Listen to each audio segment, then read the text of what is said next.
welcome to St. Antonis College and SEESOX.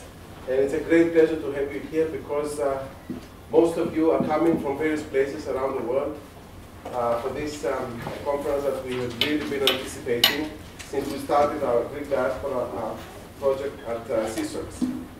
And on behalf officially of my co-conveners, I'm Othon Anastasakis. I'm the director of SEESOX, Southeast European Studies at Oxford.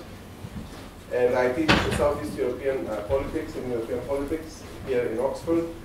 And my co-conveners, Manolis Pratsinakis, who is not here because of a family bereavement, and he had to go to Thessaloniki because his mother died. And Foteini Kalantzi, who's the other co-convener. We've been in touch with her a lot, I know. And on behalf of SEESOX team, many of them are here, and also Greek Diaspora team, welcome. St. Antonis College is one of the 39 colleges of Oxford. It's very international, so it's a very appropriate place for us to conduct our research because there are many different centers here from all over the world. It's a postgraduate college, and you will have the opportunity to visit. We are holding reception here, and you will all be around, but there are also many other places in Oxford. I hope that you'll be able to visit other spots too. For those of you who don't know, SEESOX is a regional program. It deals with Southeast Europe. We teach, we supervise, we conduct a lot of analysis from a multidisciplinary perspective. Indeed, our team is interdisciplinary. This is the first conference that we are holding on Greek Diaspora, and this is the first major event of our Greek Diaspora project, of which I will be speaking a little bit about and describing to you and introducing it to you a bit later. So I will skip all the rhetoric about the need for diaspora and how important it is for Greece, because all of us here, Greek diaspora experts, we will be talking about this subject. This conference is recorded, as you can obviously see. Nikos will be doing a small film on Greek diaspora project with footage from the conference, but also other interviews as well with the main experts of the project. And Sue is filming the whole conference for us, which will be posted on the website. We are here, 35 authors, and actually we have 33 authors. 35 are included in the program. A couple of them were not able to come.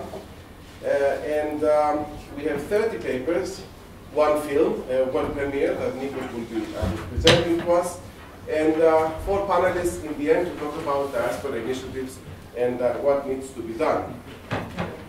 I would like to ask the speakers, because this is a very big conference and dense, and it is within this 2-day time framework, to keep it to 15 minutes each. And indeed, I have prepared 3 pieces of paper. One is with 5 minutes, one is with 3, and one is with 1 minute. I would have preferred that clock ticking being visible there, you know, and giving red flags, but the chairs will have to do that. The ones who are here, they will have to be strict, because that will give us the opportunity to do discussion.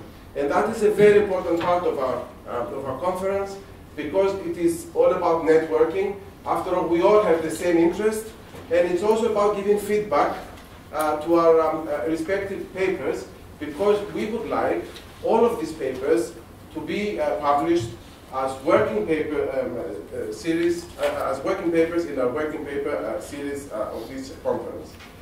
And before I turn to the chair, Kalypso Nicolaidis, who's not just the chair of this panel, she's also chair of SEESOX, and she's also professor of international politics, and one of the founders, maybe the founder of SEESOX here at the University of Oxford, before they hired me through competition and selection process. But that was many years ago. And I would like to thank again Foteini, Manolis. He's definitely in our minds and in our hearts this difficult time. Antonis Kamaras was there because he's been one of the protagonists of this whole project from the beginning, but also very active in the organization of this conference, especially the part of speakers and substance. Then I would like to thank all those who contributed to helping us with the organization. And last but not least, Julie Adams, who's the SEESOX administrator of SEESOX, and she oversees all our events. And you know, whenever you got Julie, you got a safe pair of hands. She told me she's not going to be here tomorrow, and I'm already panicking. Thank you. Twist your arm. So thank you very much for being here. There will be more people coming, but it's really great to see you here, and I do anticipate a very good and a very exciting and rich conference. Kalypso, over to you. Well,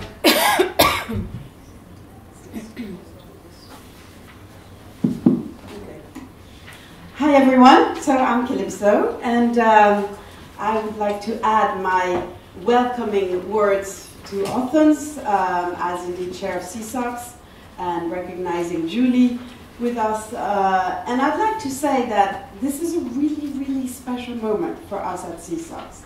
I mean, indeed, this panel, as we will have this morning, really represents the coming to a certain point after 15 years when we created SEESOX in the early 2000s, where really we've been, in a way, representing our little bit of the Greek diaspora in Oxford, and with many collaborators across the UK and in the rest of Europe.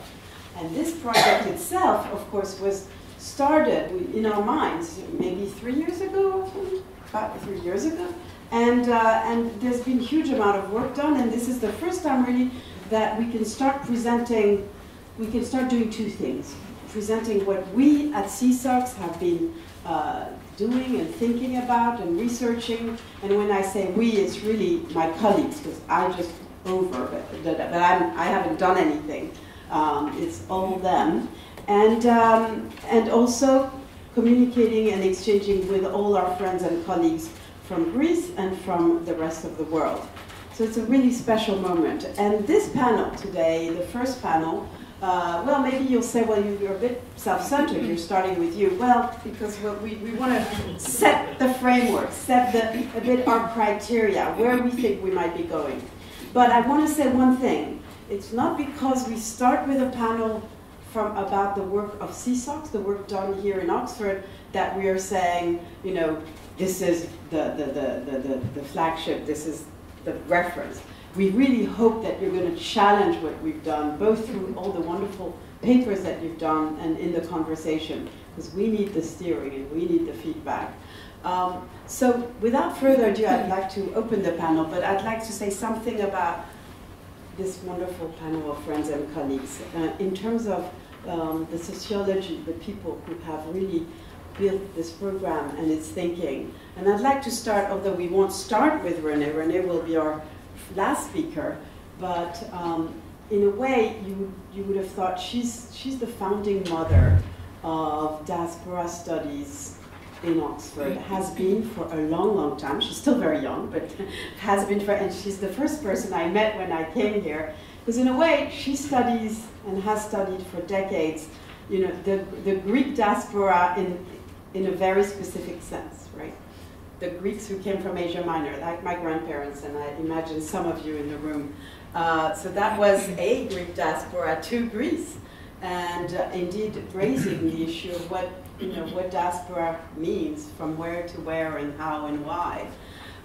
So I would like to really recognize how inspiring Renee's work has been for me, and I think for all of us here, and looking forward to hearing from you. And of course, you've already met Othon, who's the pillar and soul of this program, and so amazingly inspired and hardworking, and will, of course, himself present the work that SEESOX has done right from the beginning, along with Foteini and Irina. Foteini and Irina have both done a lot of the work that has to do with both data gathering and analysis as a foundation of the program. They're here in Oxford.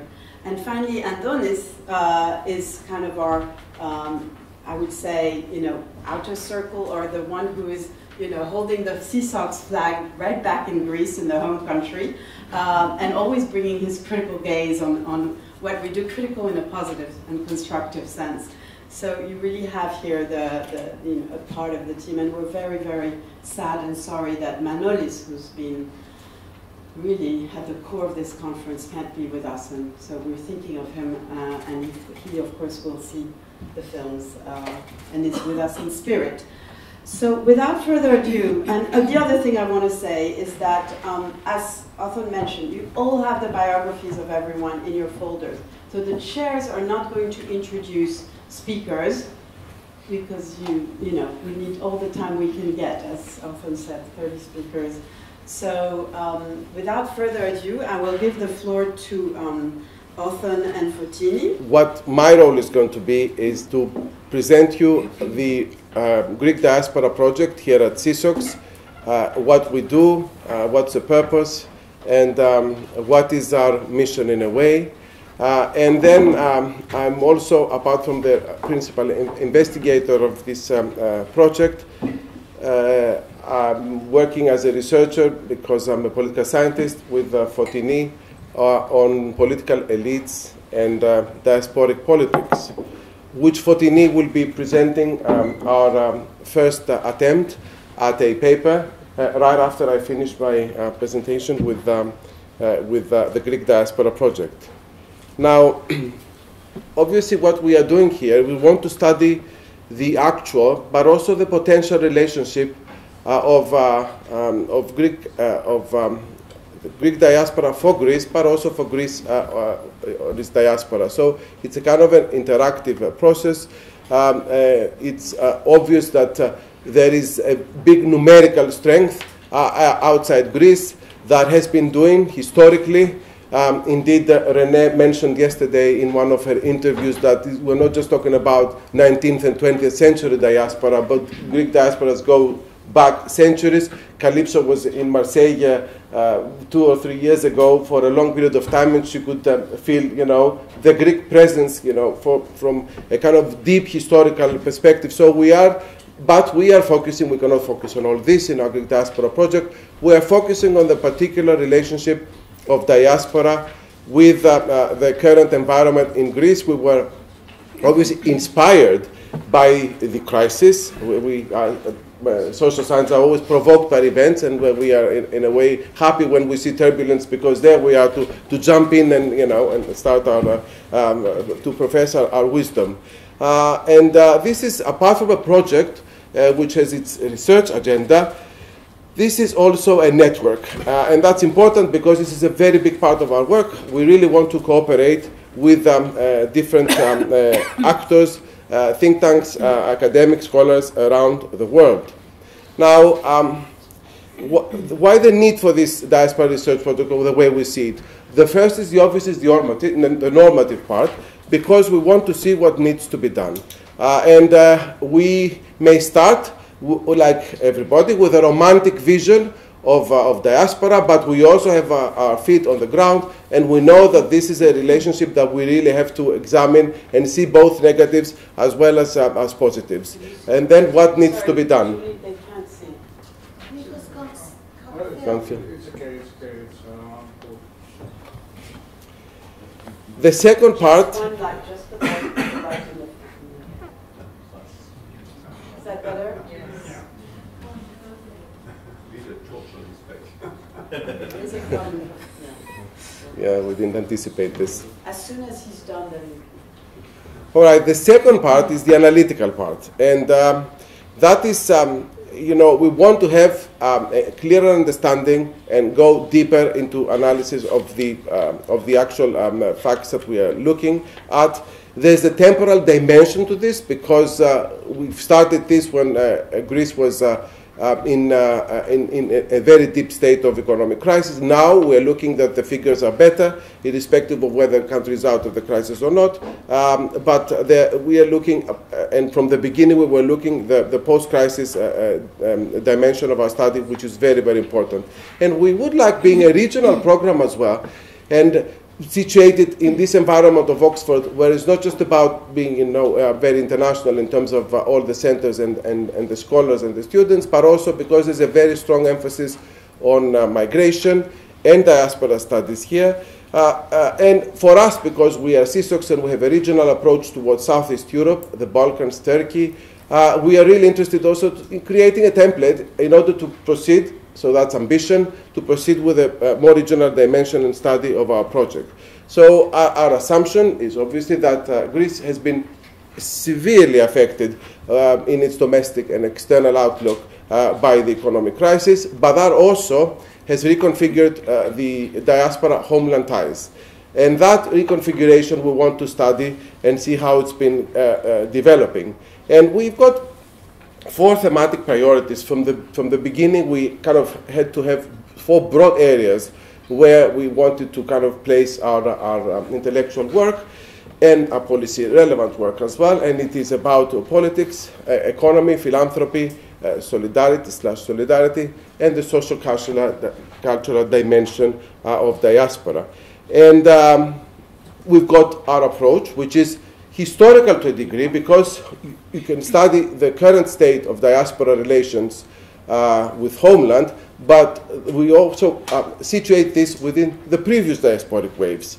The recent wave obviously has been a main motivation again to study, but it has to be seen in the context of a historical environment of diasporas around the world. It's multidisciplinary, and I will explain why, because of our current project that we're running, that I will show you just in a minute. And then it's also comparative, as I said, because it's very important for us to have comparisons with other countries with similar experiences. Irina is working on Ukraine, so this is one dimension for us to start our comparative work. And we want to do conceptual work, and indeed there is a conceptual paper, again, presented by Irina, but also qualitative research. And what we are doing at the moment is one project and one paper that Foteini and I are working on, domestic elites and diasporas. That is obviously part of a wider understanding of diaspora and politics, the issue of vote, but also other ways that diaspora engages or doesn't engage with homeland and vice versa. There is the issue of new immigration, or the new wave, or the various terms that have been used for the brain drainers that Manolis was supposed to present today. Indeed, he's done a lot of work on this particular aspect, and more from a socio-cultural perspective, how this is understood also by Greeks, how the perceptions have changed in terms of viewing this new immigration phenomenon. But also, we've got one of our colleagues in Australia who's not here today. He's in Australia, but he's presented, he has prepared a very good study of this new migration in Australia during the crisis. Those Greek Australians that returned from Greece to Australia, but also the Greeks that went to Australia to work. We are doing survey work, and we have already finalized our questionnaire, which is almost a 20 to 25 minute questionnaire.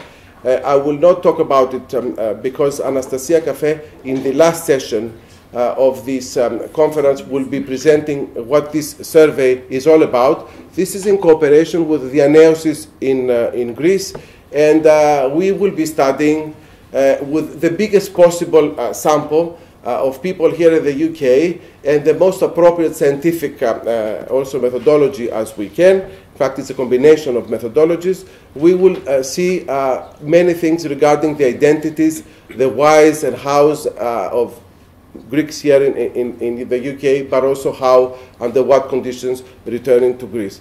And our other big work, where Antonis is responsible, is the Commission on Greek Diaspora Philanthropy. And Antonis will talk more about it in this panel, but this is more the process of meeting with big diasporic foundations that also have a big role in Greek philanthropy, and doing the evidence gathering, which is something which is very common here, as you know, in the House of Lords, Commons, etc., and discussing with them in order to get their feedback and then we produce a report. Antonis will say much more about this.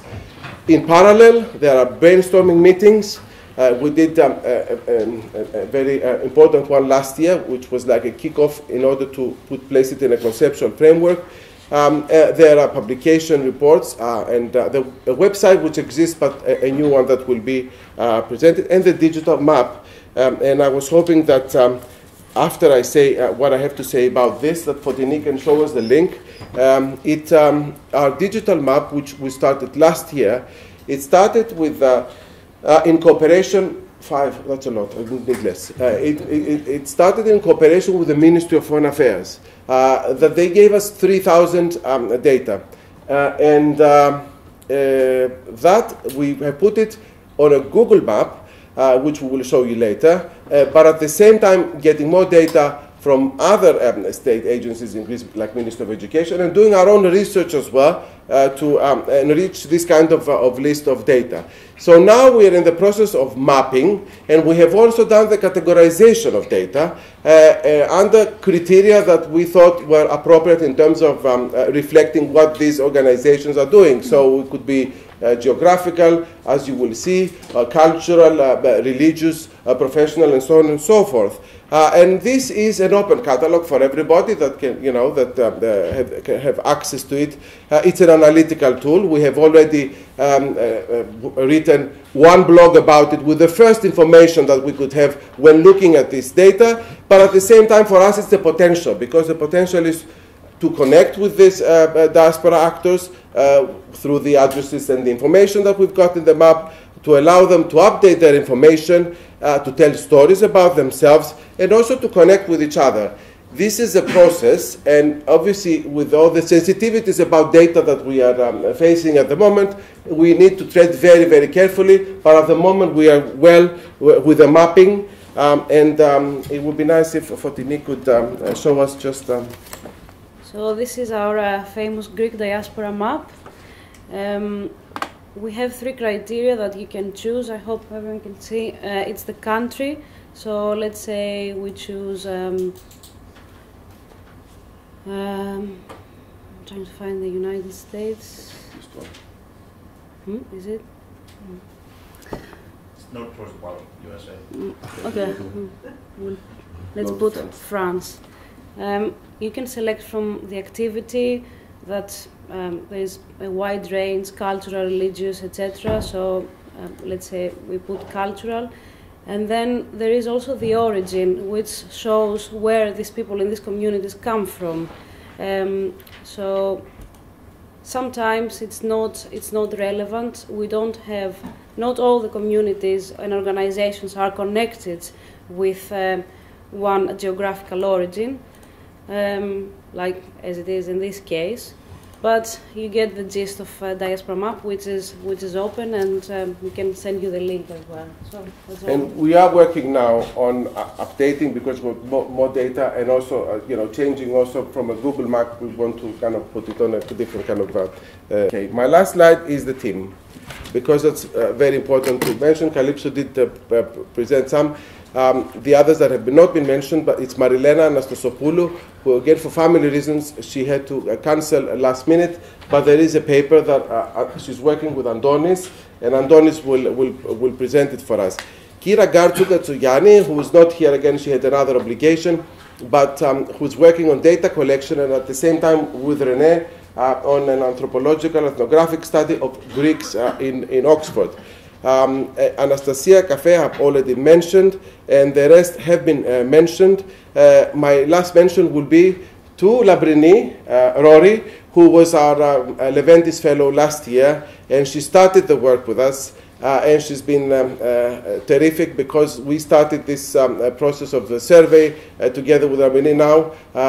She's a lecturer, professor to come at the University of Exeter. So with that, I will give the floor to, or Kalypso will give the floor to Foteini to present the paper. And I think it's because Foteini showed the map, it's important to say that Foteini has kind of worked on with many hats, but especially 2 hats that she has done all the kind of analytical work that you would present on one hand, but also you can imagine how the digital map, the diaspora map, is labor intensive and just working on all these categories and the interface between social science and kind of IT, pretty technical stuff. So, I really want to recognize all Thank you very much. work that you've done on this. Thank you. Welcome. I'm going to present a paper that Othon and I are co-authoring on the subject of political elites and diaspora party politics during the crisis years. So our paper looks at how political parties in Greece approached the Greek diaspora during the post-2009. Do I need a microphone? Can you hear me? Slides? Yes, you do. No, I don't. You don't have slides? I do need a microphone. For me, you can use this. Okay. You don't have slides? I don't. Julie, you can put the light back on.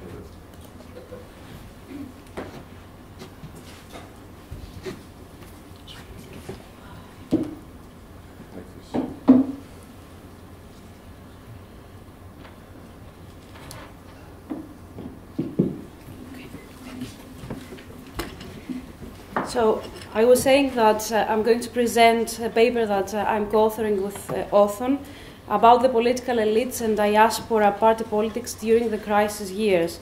So our paper looks at how political elites in Greece approached the Greek diaspora during the post-2009 period of economic crisis. The hypothesis that we have in our paper is that one should expect at the domestic political level an increased rhetoric and more intense engagement with diaspora in times of the homeland crisis. So our central and more broader question is, what kind of engagement did the Greek state and its political elites seek or not seek with the Greeks abroad during the years of economic hardship and weaker sovereignty in the memorandum years? So we try to answer this question by addressing three parameters. The first is the rhetorical, ideological, the second is the institutional, and third, the policy making. So our particular focus of the presentation is on the positioning of the political parties by studying debates in the Greek parliament during the period of 2009 to 2017. So our methodology is that we research the parliamentary hazards by searching three keywords, which I'm going to say in Greek. It's diaspora, homogenia, apodimos, during each year, and then analyzing the content in terms of time, party ideology, party interests, institution building, and government policies. We have also looked into the reports of the Special Standing Committee for the Hellenism of the Diaspora. So we aim to enrich, in a way, the discussion on the topic of political parties and diaspora politics, which is less developed in the broader literature, by looking in the Greek case in an inductive way, and to contribute to the studies on the impact of the Greek economic crisis on diaspora politics.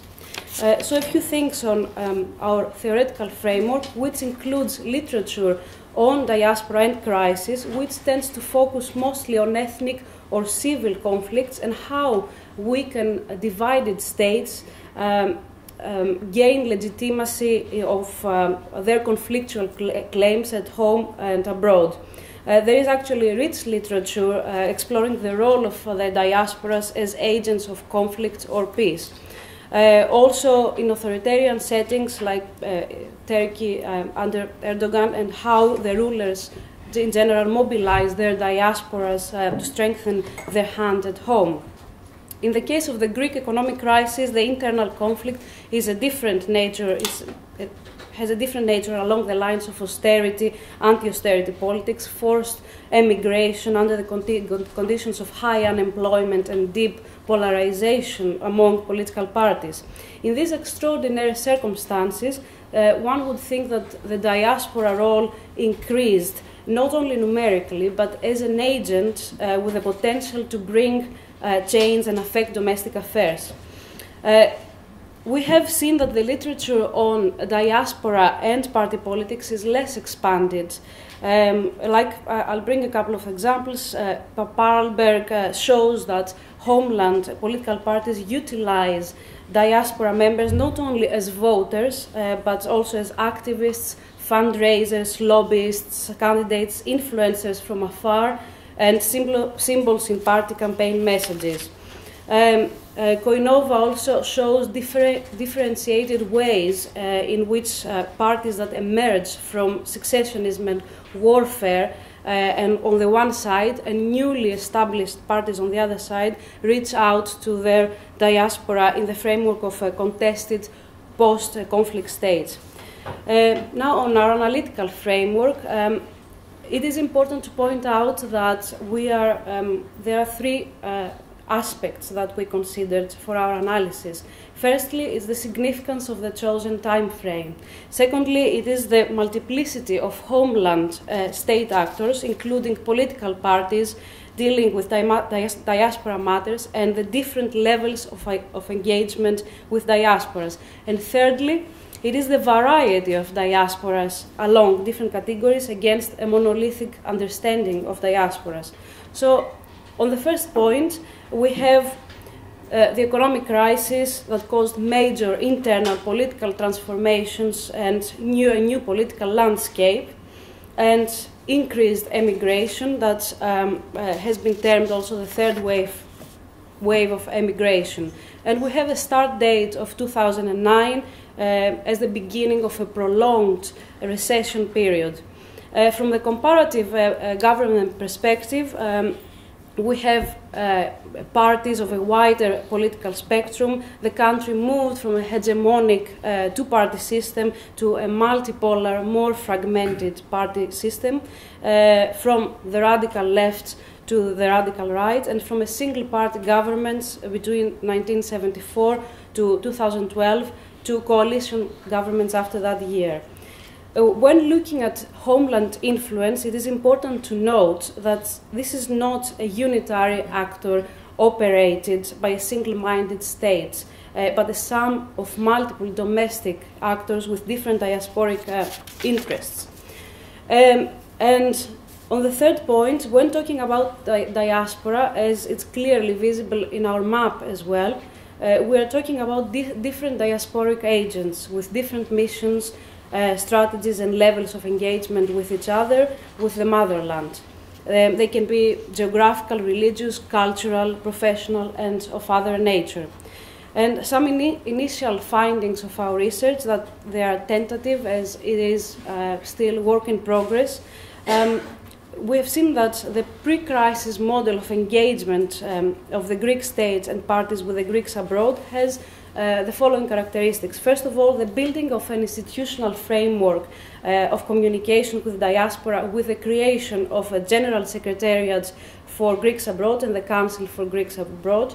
The second is the selective mobilization of diaspora, mainly on foreign policy matters, like, for example, Cyprus, Macedonia, and Turkey, on diaspora capital from ship owners, and expansion of language and culture. And the third one is the remigration and reintegration of returning Greeks into the homeland. Also, pathogenies of the Greek political system reproduced party political divisions between New Democracy and PASOK abroad. Also, the pre-crisis years, parties mobilized diaspora vote by financing air flights during election times to voters in Greece in exchange of their support. The issues that dominated the diaspora debate pre-2009 were vote, cultural and national issues.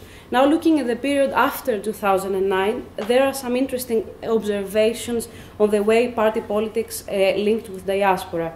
The frequency of the discussions is stable throughout the years, slightly increased during the years of 2011 and 2013.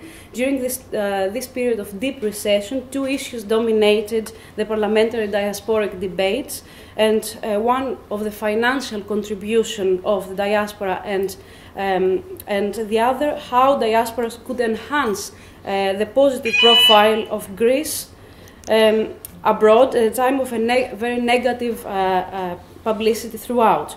Also in 2013,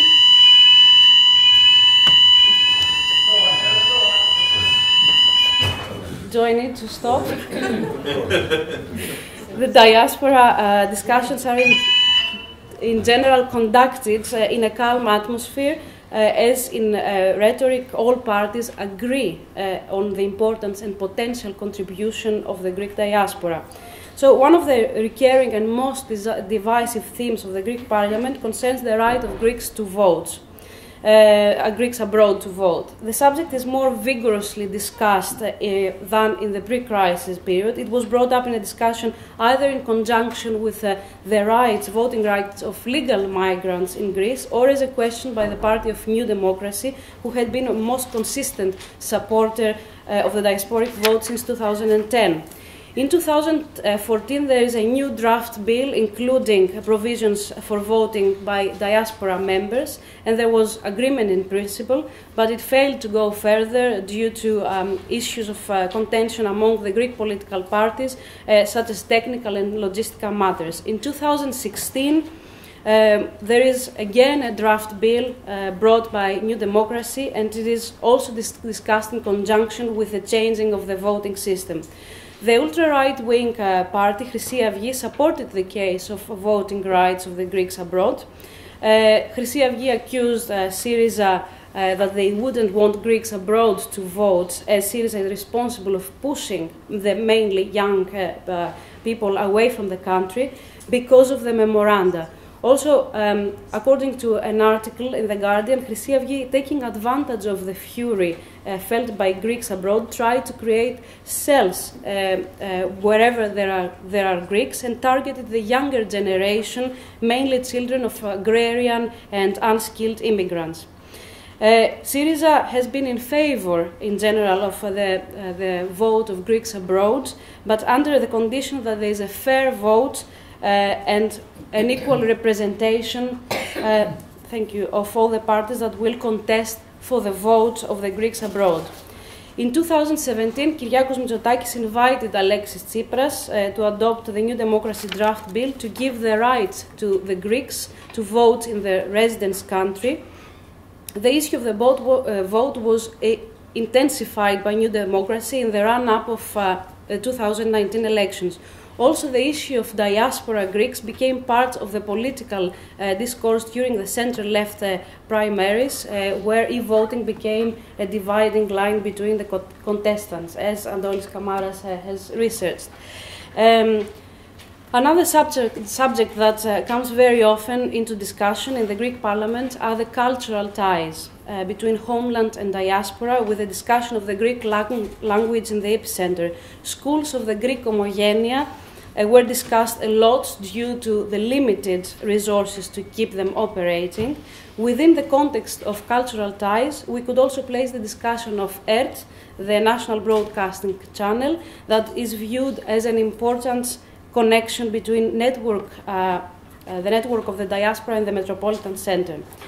A third point is that other debates included concrete areas of diaspora support of the homeland, such as hospitals and tourism.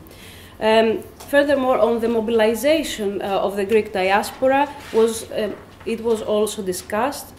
New Democracy and PASOK made points about mobilizing Greek diaspora by either enhancing the profile of the Greeks when the nation was negatively framed in the international media in 2011, for example, or by appealing to them to return their money back to get out of the crisis. And now coming to some tentative conclusions. Firstly, contrary to the original hypothesis, the frequency of the debates on further engagement with diaspora was not increased during the crisis years. Secondly, there are some perennial issues, irrespective of time frame, such as vote, language, cultural ties, and some others that are directly related to the crisis, like the taxes for diaspora Greeks and the underfunded Greek schools abroad. Thirdly, we don't see any major divisions between the parties, or all of them appealing to diasporic sensitivities, but the parties of the right-wing spectrum supported the rights of vote compared to Syriza, which acknowledged some technical difficulties. This has to do with the fact that Mitsotakis saw a big connection with the third wave, the brain drainers, and a traditional affinity with the older, more socially conservative waves. Fourthly, despite the obvious pro-diaspora rhetoric, actual law-making was not existent. Fifth, some parties mobilized diasporic intellectuals along ideological lines as candidates or MPs or ministers.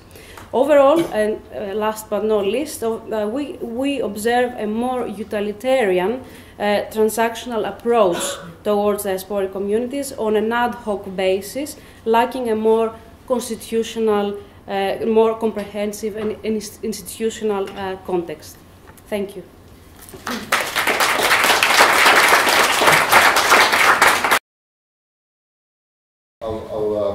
I'll begin with a personal touch. The high school I graduated from, Anatolia College, it was the non-profit institution that spurred my interest in diaspora philanthropy, in Greek American philanthropy to be exact. Anatolia College was established by US missionaries in the 19th century in Merziphone of Asia Minor.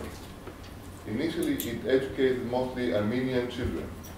However, the exhaustion of silver mines in nearby Argyropolis, Gümüşhane in Turkey, led to internal Greek Pontic migration to Merziphone, and thus to the partial Hellenization of the student body. That is why Anatolia, when expelled from Turkey in the 1920s, followed its Greek students to Thessaloniki, my hometown, after the exchange of populations between Greece and Turkey. My story does not end here, however. It was from Argyropolis that Irina, my wife's ancestors, moved to Tsarist Russia early in the 19th century, in an earlier episode of Ottoman oppression towards the Anatolian Greeks.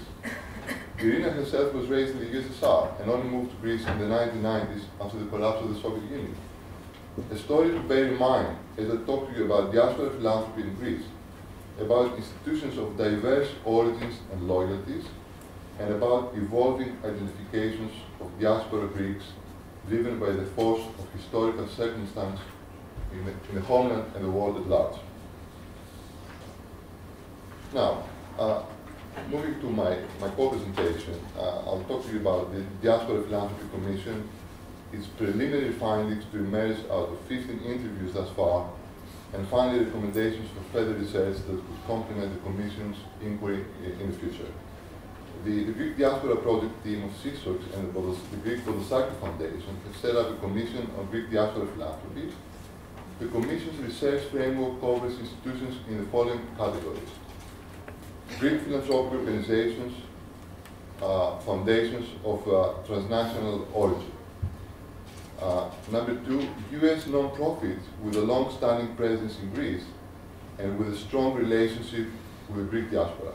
Number three, Greek state organizations, universities, hospitals, NGOs, and non-profits, which have developed or could develop a diaspora-centric fundraising strategy.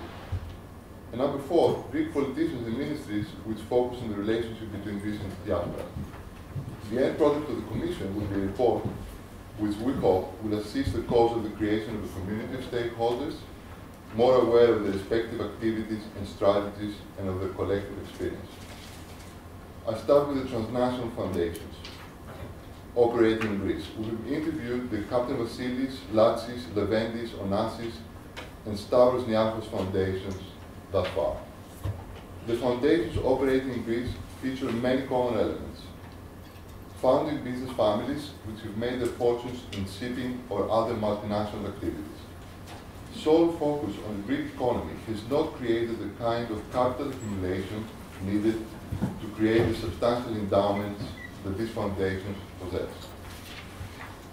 Members of the board, either from the founding business families or from the executive ranks, that live cosmopolitan, transnational lives and are either not resident or not solely resident in Greece. Incorporation in jurisdictions which provide a facilitative as well as sophisticated regulatory environment for foundations, such as the United States and Liechtenstein. Foundation operations and staff not only in Greece but also in countries such as the UK, the US, and Monaco. staff that are sophisticated, foundation staff that is to say, trained on foundation policy outside Greece, and form overall an increasingly professionalized cohort in Greece with a similar outlook and skill set. Propensity by both board members and staff to utilize state-of-the-art expertise in legal matters, in outside audit and impact assessment, and guarantee best practice in order to shape and execute foundation policy. The foundations reported the following to us. The efficiency of the state as a grantee is not sector-based, but personality-based, thus raising implementation risks, not least due to discontinuities in the leadership of state institutions. By contrast, and with increasing interaction with the foundations, there is a recognizable improvement in grantee applications and grantee execution from Greece's third sector, namely NGOs and non-profits. Foundations themselves systematize their giving as A, multiple applications, grantee applications, reveal particular needs that require programmatic support in various policy domains. B, relative scarcity of foundation funds means that the need is keenly felt for grants to have systemic impact. Thus, foundations and grantee organizations align and become jointly strategic in their approach. C, foundations themselves, through the relationship with grantees, focus on grantee capacity building.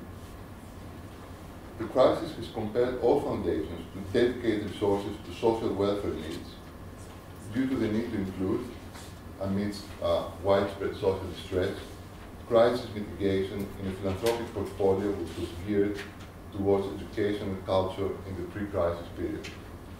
Foundations that stress the need to maintain flexibility to deal with mostly social needs in the context of widespread cuts in the state provision of essential services. The crisis has, at the same time, expanded the realm of foundation giving and the terms and conditions attached to it, particularly for state, social welfare, and public health entities. Foundations have demanded more to give more to state organizations in these domains, and the Greek state has often responded to this development. Having said that, in other domains, such as culture, resistance to policy innovation funded by foundations remains strong among Greece's bureaucracy, and allies of foundation aims in the bureaucracy remain in the closet. Foundations are reluctant to engage in public advocacy despite the fact that they have become keenly and deeply knowledgeable of the shortcomings of the Greek state. They avoid open criticism and thus conflict with the state and its political masters. Foundations, perhaps reflecting their founders' unique double identity of cosmopolitanism and Hellenism, are keen promoters and supporters abroad of studies on Greek culture, history, and contemporary affairs, and of Greek scientists, regardless of the subject matter. In one significant exception, the foundation clearly aims at making a leading mark in the United States and in the world globally, and on domains not related to Greece or Hellenism. The positive byproduct in the Greek context is this foundation's capacity and aptitude to match grantees in Greece with what it considers to be barriers of best practice, primarily in the United States. Now I'll move to the US institutions operating in Greece, long operating in Greece actually. We've interviewed Anatolia College, American Farm School, and the American College of Greece. These institutions have inducted Greek Americans to the boards and have progressively sourced funding, time, and skills from the Greek American community. These institutions feature the following key common elements: high reputation for transparency and effectiveness, robust governance structures, accounts audited by global accounting firms, fundraising operations led mostly by Greek Americans and involving the presidents and US offices supporting these operations. A substantial focus in the fundraising on the Greek American community, particularly so on that segment of the Greek American wealthy that are active as donors to the Greek Orthodox Church and the states, and thus easily identifiable and with a higher than average propensity to give to Greece. What they commonly report is the following: there is widespread cynicism and skepticism in the US among the Greek American community on Greece in terms of the efficiency and integrity of the state and its institutions, the legal and administrative environment affecting the capacity of either state or non-profit organizations, no matter how well run the latter might be, and on societal attitudes towards these failings. This cynicism and skepticism has been built over time and is a significant hurdle for fundraising. The church provides the main milieu and funding opportunities for the Greek American wealthy to be perceived as members in good standing of the Greek American community. Thus, church-related institutions, such as the Leadership 100, provide a critical mass of potentially promising donor prospects. Yet the church jealously guards its gatekeeper role and views competitively claims the resources of this cohort of Greek Americans. While on occasion individual Greek diplomats, ambassadors, consul generals are willing to facilitate the U.S. non-profits' efforts to engage with Greek American or Greek Canadian diaspora, the Greek state as a whole is absent, and certainly not a catalyst in the creation of a milieu supportive of philanthropic engagement with Greece. The crisis has both animated Greek American philanthropic interest in Greece and discouraged it. On the one hand, the perception of these U.S. institutions operating in Greece is uniquely able to save positively the post-crisis Greece through the training and research missions has become much sharper. Thus, all these three institutions are fundraising in the diaspora for initiatives designed to build the capacity of Greeks and Greece to create a more competitive economy. On the other hand, the lack of a clear fall and redemption narrative due to political developments and well-publicized reform backtracking has reinforced those diaspora attitudes that hold that Greece is beyond redemption. Fundraising has been particularly effective with the transnational foundations, and these three U.S. institutions co-shaping initiatives that aim at having a strategic impact. Yet, there has not been a major breakthrough in fundraising with the Greek American diaspora, particularly the non-church related part, notwithstanding the fact that its requirements and expectations in strategic philanthropy should be very similar to that of the transnational Greek philanthropic foundations that we interviewed. I'm now moving to NGOs, Greek non-profits, and state institutions. In terms of international and Greek NGOs, Greek non-profits and state organizations, which have potentially attract diaspora funding, which I now move to, we've interviewed WWF, the Pratsinakis Museum, Manolis, the Pediro Child Welfare Charity, Athens University, and Aristotle University of Thessaloniki, the two largest Greek state universities. The stark divergences emerge when we look at NGOs in Greek non-profits and state institutions, namely the two universities that I mentioned.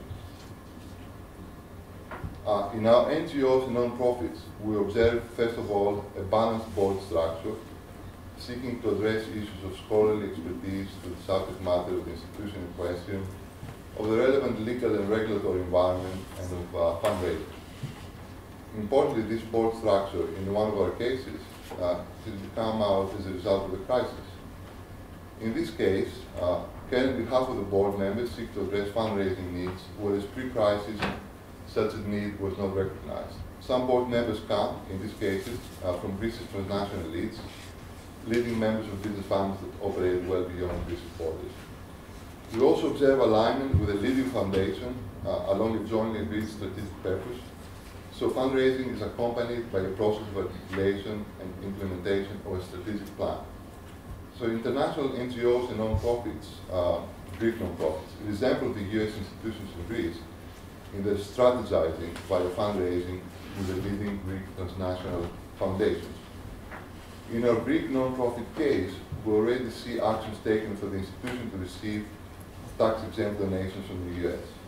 Additionally, its activities in the US, as in the case of a major exhibition, are also accompanied by fundraising efforts among the Greek American wealthy, starting as with the case of the US institutions in Greece with the church-related Greek American elite. Last but not least, both institutions have a fundraising operation. I'm referring here to WWF and Pratsinakis. This operation, in the case of the Greek non-profit of the Pratsinakis Museum, having been created during the crisis, when the non-profit faced a threatening cash crunch and the function itself was actually funded by a donor. By contrast, in the case of our two state universities, a combination of liquidity constraints and perhaps more importantly political constraints informally acknowledging that the public university would seek to rely on private funding for part of its needs in the medium to long term have been major stumbling blocks. Consequently, a fundraising operation is not coming to being despite the fact that the state-funded operational budget of these institutions, the state universities, excluding payroll, has been reduced to 1/3 of its pre-crisis levels.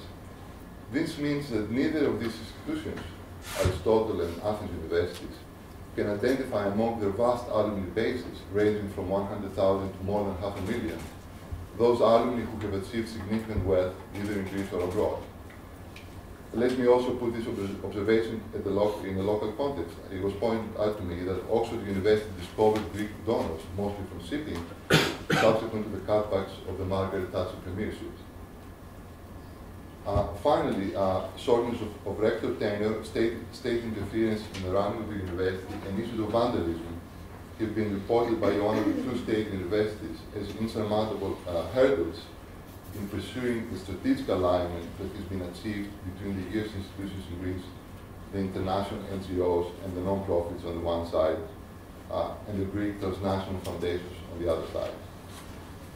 And I conclude with a very brief directions of further research. And here I appeal to particularly of those of you who are based in North America, continental Europe, and Australia. My suggestions include the following. What is the dynamic and the drivers of diaspora laity organizations, not non-church organizations, and what are the prospects of such organizations engaging with Greece in the future? What are the patterns of Greek diaspora philanthropy within host countries and with Greece? What is the attitude of the non-ethnic or non-church oriented Greek diaspora philanthropists to Greece, and is this attitude amenable to change? What are the prospects of the Greek Orthodox Church in important host countries of the diaspora, and how these prospects will shape engagement, philanthropic and otherwise, with Greece? What are the main identity anchors for Greek diaspora communities? Greece's classical heritage, Greece's future, connection to the locality of birth, host country-specific features of ethnic achievement. How are these anchors affected by the passage of time, by social media and ease of communication and travel? And what do they suggest for the future engagement, philanthropic and otherwise, with Greece? And what are the spillover effects, if any, of political and business networking among the Greek diaspora in host country politics and business to the philanthropic domain in host countries in Greece? Thank you.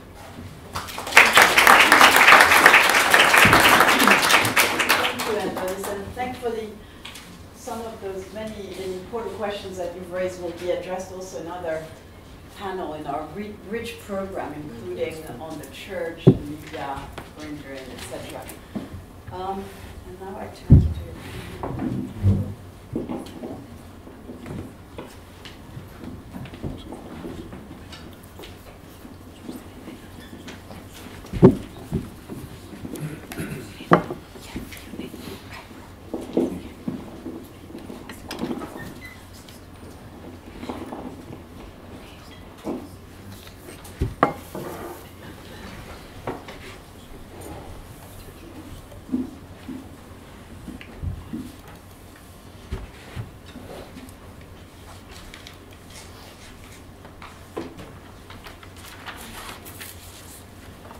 Today I would like to present a conceptual and theoretical framework for our Greek diaspora project and to share some of my reflections about comparative perspective. I would basically base my arguments on the case of Ukraine. And I would like to start my presentation with a short story by Franz Kafka, The Departure. In the distance, I heard the sound of a trumpet, and I asked the servant what it meant. He knew nothing, and had heard nothing. At the gate he stopped me and asked, "Where is the master going?" "Just out of here, just out of here. Out of here, nothing else. It's the only way I can reach my goal." So you know your goal, he asked. Yes, I replied. I've just told you. Out of here. That's my goal.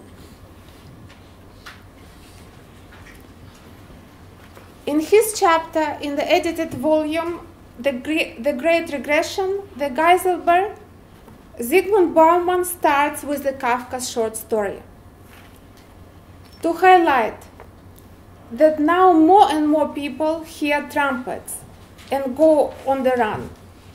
However, this is a not good time to be a foreigner.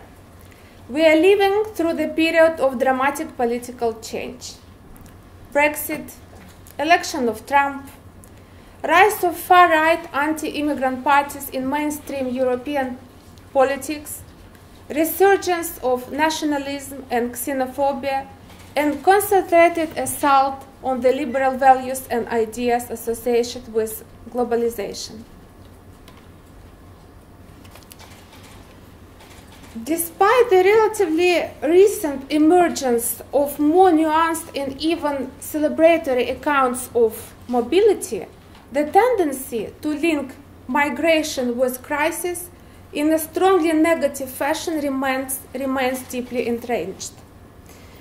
As Anna Lindley argued, that many crisis associations are associated with significant out-migration and displacement, and in-migration is often associated with tensions or conflict at destinations. And moreover, she reveals that there is a deep well of sedentarist thinking, which in some sense frames migration as crisis and staying put as a natural and desirable human condition. Now I would like to talk about this changing perception of immigration. I would like to move from negative imagery of immigrants to celebratory accounts of immigrants. So if we look at migration discourse, we could see that some time ago the migrants were framed as deserters, traitors, prostitutes. I can give a Ukrainian case example when not only some bureaucrats, but even our first president, Leonid Kuchma, claimed that all Ukrainian women who go abroad, who go to Italy, they are prostitutes. So there was this negative perception of migrants, but now we could observe that migrants are often framed as national heroes, model citizens, investors, cultural ambassadors, and agents of change. With regards to brain drain and shift to brain gain, I would like to give an example of New Zealand, where New Zealand government had begun to embrace the idea of recasting brain drain as a potential gain. So they shifted from disparaging immigrants to celebrating expatriates as heroes. Historian Jane Bellich questioned whether the diaspora was a brain drain or a New Zealand World Wide Web, a well-placed global network ready to help New Zealand. The next discourse you could see shift from return to serve to serve the country. And here the China example was very prominent because the discourse really shift and transformed this political semantics to the framing of discourse serve the country.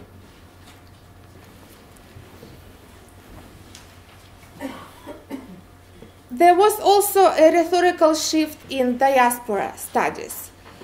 As you might know, that first diaspora term had a negative connotation. It meant punishment.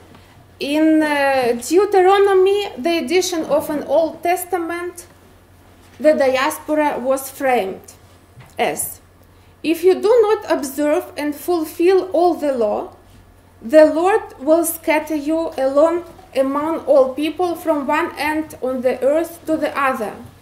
Among these nations you will find no peace, no rest for your soul, of all your food.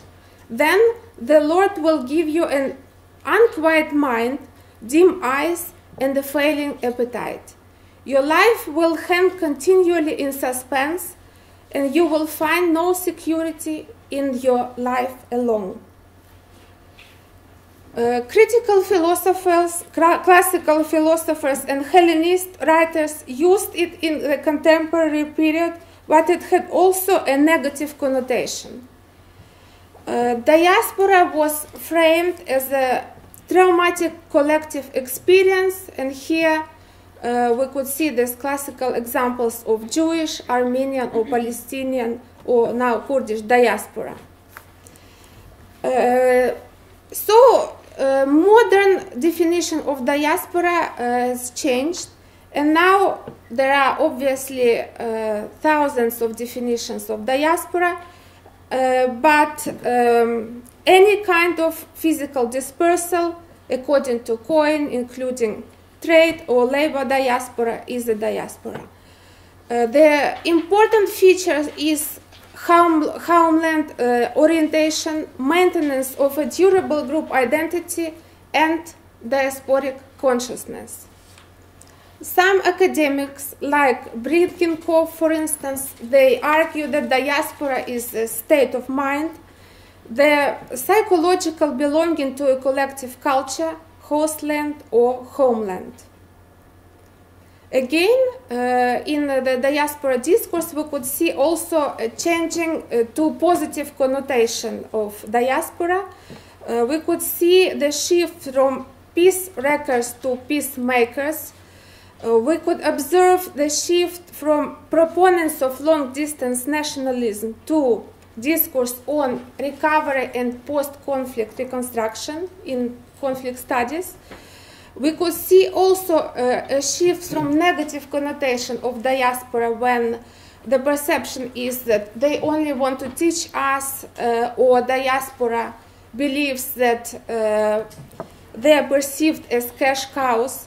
The shift towards important partners for both sending and receiving country. Defining diaspora. There is no widely accepted definition of diaspora.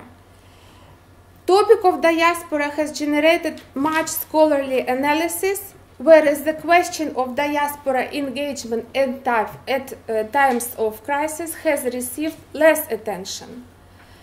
Academics complain that the term diaspora has been overused, overstretched, and Atkinson, for instance, complained that the term diaspora became a massive linguistic weed.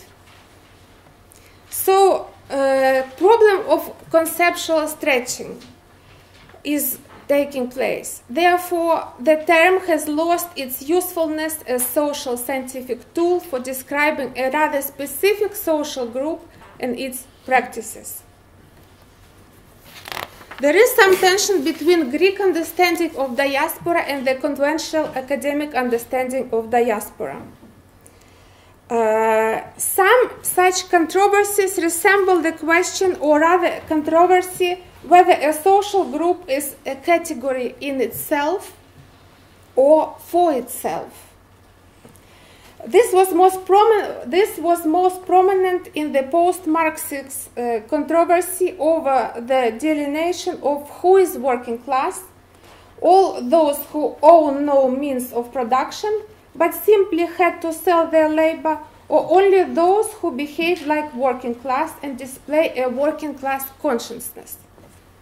In the context of diaspora, the distinction between in itself and for itself would rather consider whether everybody is considered diaspora who lives abroad, or whether only those who feel and behave like diaspora are thus considered as such. According to conventional diaspora studies, not every Greek abroad would be considered diaspora, but only those who have that diasporic consciousness and practices. So for our Greek diaspora project, we agreed on the following definition. We decided to include not only old conventional diaspora, but also we want to study recent immigrant communities that formed after crisis 2008. And the important characteristic for us are they have developed diasporic consciousness and they maintain ties to their homeland. We want to concentrate on growing Greek diaspora capital and how Greece can use it at times of crisis. And our hypothesis is that these ties are beneficial to development of Greece. I would like to justify why the Ukrainian diaspora case is potentially relevant case study for comparison. As you might know, Ukraine has been going through a series of political and economical crises, as Greece did. Ongoing transition started in 1991, and in particular the Euromaidan revolution, which not only resulted in the change of government, but also triggered a Russian military intervention and subsequently a partly related economic downturn. This also shaped the country's relation with the EU. These events opened up opportunities for the diaspora engagement that were not there before. For instance, diasporas became active in the country post-conflict reconstruction and development. And in our project, in the next stage, we would like to reveal how major threshold events, ongoing crisis in Greece, and political and economical crisis in Ukraine, and consequent war in Ukraine affected diaspora mobilization, activism, and impact. After our survey will be done, we are going to compare our findings with my findings, which I obtained in the course of Diaspora project on Ukrainian case. The research project Two Diasporas Matter, exploring the potential role of diaspora in the reform and post-war reconstruction of Ukraine, was funded by British Academy, was conducted in 2015-2016. Two case studies of the Ukrainian diaspora I look at, one in the UK, one in Poland. 43 in-depth interviews I conducted in London and in Warsaw with the Ukrainian diaspora activists and organizations and embassy representatives, and it was complemented by expert interviews conducted in Ukraine. These are my main findings. So first is that Euromaidan and the war in East Ukraine transformed the Ukrainian diaspora from more inward-looking to more outward-looking communities who, as a result, are now more engaging with Ukrainian affairs. These events in Ukraine have mobilized activists, volunteers, associations, various NGOs and foundations and triggered a powerful wave of diasporic activities in London and Warsaw. The Ukrainian diaspora and the communities of Ukrainian migrants in the UK and Poland have the resources, power, and willingness to contribute to the development of the homeland. At the same time, the Ukrainian diaspora claims to be recognized as an important stakeholder. However, Ukrainian authorities hardly engage with its diaspora and have been almost absent from this process. And my last point is that with the passing of time, diaspora engagement and activities diminish again. So I'm looking forward to results and findings of our survey, where we would like to survey around 1,000 of Greeks in the UK, and then we have a chance to compare our research findings. Thank you.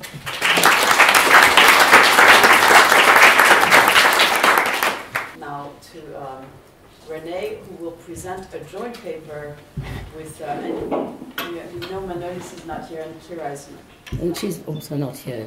Okay. Thank you. Well, first of all, thank you very much to Irina for giving us a conceptual approach to the topic.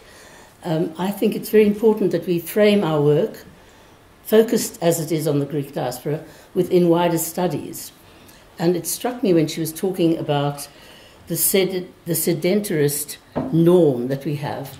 Actually, migration is part of human history, prehistory, and the human adventure on this planet. Without migration, we would not be spread out throughout the planet as we are, in different forms, and Homo developed in this movement from its origins in Africa. So I think we should bear that very longue durée in mind. Migration is a constant. It's also dynamic. I liked having some reference to Antonis' personal comments, simply because I think every Greek has a diaspora dimension. And so I would say that this migration phenomenon is also very characteristic of Greek society. As we mentioned, prehistory in the Mediterranean, establishment of colonies, which were Greek-speaking, right up to the present day. You have in southern Italy Greek-speaking regions where some less well-informed historians are puzzled by this fact and think that this is an anomaly of the present day. So finally, just to mention Oxford. Oxford's also been part of the earlier history of diasporas. We initially thought that being in Oxford we were doing something quite new, but actually there was an attempt to establish a Greek college of theology in the 18th century, I think it was. Maybe Pavlos knows. And there was also a Greek coffee shop on the high street very early on, some 200 years ago. It disappeared. But I don't know enough about that, but it's something I'd like to incorporate in our notion of newness or established Greek presences. I think Greeks always expand somehow. So to come to my study with my colleagues here, we're actually part of the very much wider project, and we're inspired to do this because the presence of Greeks in Oxford has become more and more noticeable. So associated with this wider program, and as a complement to the survey, we are aiming to provide qualitative data, and I mean this on a very personal basis, qualitative data on the issues of adjustment and identity maintenance in this city. So the identity criteria that we're looking at incorporates language, religion, music, food.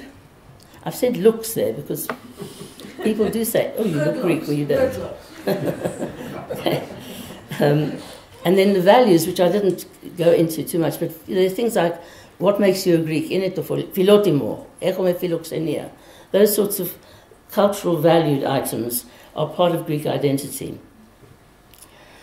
So our methodology, which will probably be familiar to some of you, but it's certainly not the way that most political scientists or, let's say, some of the social scientists use. Anthropology has always had this proclivity for one-on-one contact or personal researcher with a group of people in a method called participant observation. So when we talk about interviews, we're not actually talking about sitting there with a list of questions. It's simply chatting to people and hanging out, basically. It's great fun being an anthropologist because you spend a lot of time in sociable activities. So even in the fact is just to put my little component in the SEESOX GDP project. We have only been working since the beginning of June, and we have got so much material. It's just expanding at an exponential rate. And I feel it's a bit premature for me even to be speaking, and I think both Kira and Manolis would agree that it's a bit premature because we haven't worked very long. And so our findings are really preliminary. Rather than findings, we have inkling of what we are leading to. But we've done it through participant observation in those categories that I've got here: meals, music, dance, and sports. We're also interested in why Oxford is a preferred location. Why do people come to Oxford and not go to other parts of the UK? And clearly it offers many and different opportunities. And consequently, we've categorized our notion of the demography of this diaspora into academics, one category which would have senior grades, which would be people who are established academics. Then there are the students, so those two categories within academics. Professionals, we've subdivided into researchers, dentists, medical clinicians, and so on. Teachers, people who've got particular professional skills. Those engaged in the service trades and businesses, such as catering and hairdressing, so forth. So we're trying to locate people in those categories in a sort of more focused way about how we cover the whole range and gamut of activities that people in the diaspora have got involved in.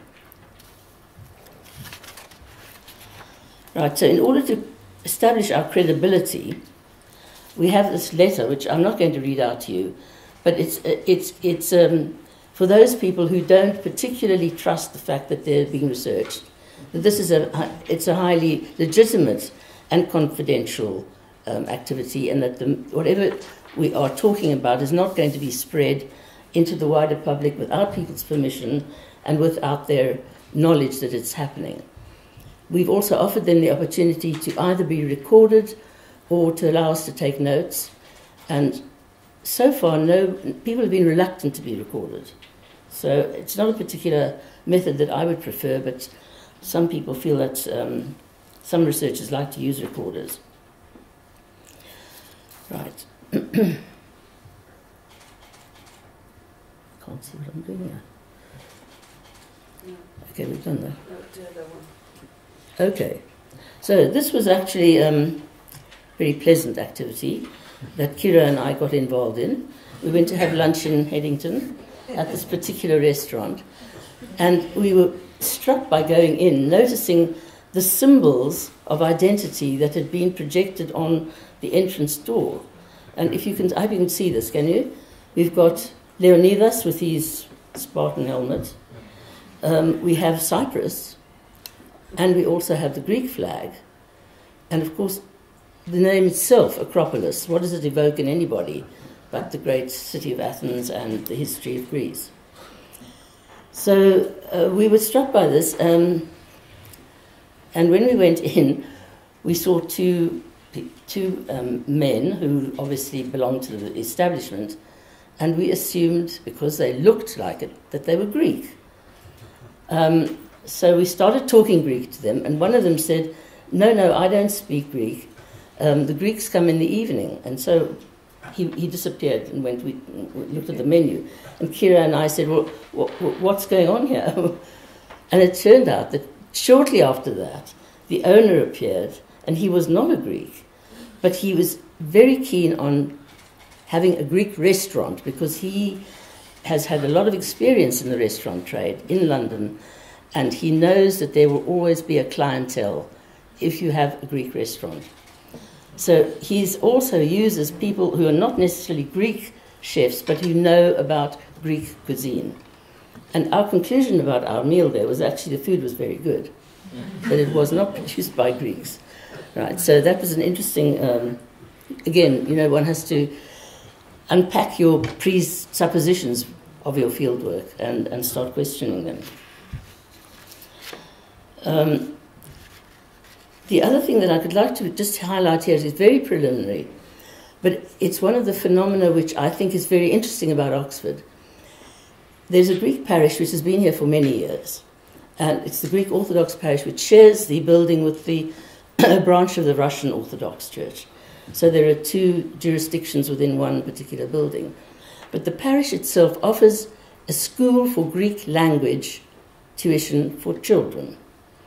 Now, many years ago, the maximum number of 5, is it? Yeah, 5. Okay. The maximum number of children was 12 or 13. Part of my interest in why we should study Oxford is that the fact is the school now has 94 pupils, 9-4. So if you divide that up, that's quite a lot. I mean, even 2 children per family. You've got a lot of families who are wanting their children to learn to speak Greek. Now, the significance part of this is, first of all, it's expanding and they need new premises, so it's not declining in any way. And I've spoken to a committee member about this. And also that the class is divided at different levels, age levels, starting from 5 upwards, into Greek as their mother tongue and Greek as their second language. So what does this tell us? That there are parents here who are concerned about their children learning Greek, even though they speak Greek at home. And this particular committee member said the reason is that they don't get enough cultural input just from the family because they get influenced by their friends at school. And so they can speak the language, but they don't really know about Greece. So this particular committee member wants the school to expand into providing cultural education about Greece. Secondly, the interesting thing is that only about 5% of the parents actually bring their children to church. So the lacking in cultural input is somehow not contradicted, but it's witnessed by the fact that children are being taught the language, but they're not being taught religion. And as you're probably all aware, I've written about this, that in the old days in Greece, when I first went there, it was coterminous to be a Greek Orthodox and to be Greek. It was very little deviation from that in terms of people's identification. So the thing about the half-Greek families, that children as a second language, is that there are a lot of mixed marriages and that there are obviously parents who are concerned with language being part of their particular background. Right, I'm going to end off now with a Rebetika evening in Oxford, organised by our very, very active Greek Student Society. And this was Greece in an Oxford college. They actually had these facilities, not in a neutral place, but in a college itself. And this is a bit of what Kira went. I didn't go. Sorry, I probably would have looked out of place, actually. The Rebetiko, this is her report. The Rebetiko evening took place in the bar of Trinity College with the participation of Peran, a musical group of Greeks in London, playing Rebetiko and Laiko. There were about 80 people at the bar, mostly Greeks, but also a couple of tables of, in brackets, rather drunk, close brackets, non-Greek guys, who seemed like they were half trying to reclaim the bar from the Greek hordes, half like they were enjoying the sight. The bar was kind of split between a small core group of Greeks who were very much into the music and were dancing Chasaposerviko and Zembekiko, and a larger group of Greeks sitting at the bar and chatting. See the photo at the end of the page. She then says the group had just come from the last performance of Splinters. Splinters was a play put on by a Greek company called Praxis, just that particular week. So that's a witness of how much lively activity there is going on here. They said they were not happy with the Rebetiko itself because, as one said, it was more laiko than Rebetiko. So we're getting a lot of feedback about what constitutes, real Greek music and how it's portrayed and so on. All of this is entirely preliminary, so please don't quote it, and wait for the rest of our results, which I hope are going to come out quite soon. Thank you. Thank you very much.